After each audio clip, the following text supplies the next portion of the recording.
Staying on top of that story, we're going to share every development as soon as it comes in. As Braden was saying, get those updates on our WSMV4 News app.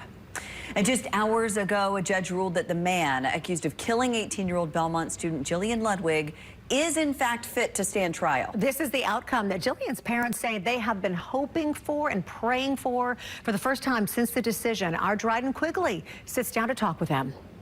I cried.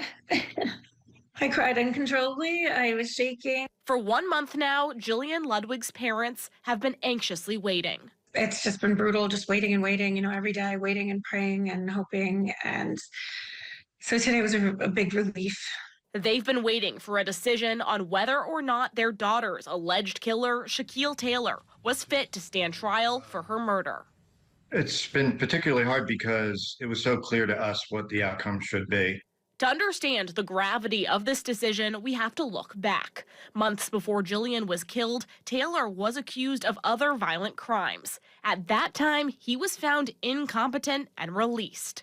Then, while 18-year-old Jillian was out for a run in an Edge Hill park, police say Taylor shot at a car, but one of his bullets hit her in the head. For these charges, the defense argued that Taylor was still incompetent. The prosecution thought otherwise. Really showed his understanding of the crime and the legal process and, evidence and all the things that he needed to understand. And it showed that he did understand. And the judge agreed. He found Taylor to be competent. It's the answer that the Ludwigs have wanted all along. We're thankful to the prosecutors who helped to prove that and to the judge who understood it and saw exactly what we saw, a competent man who should be held accountable.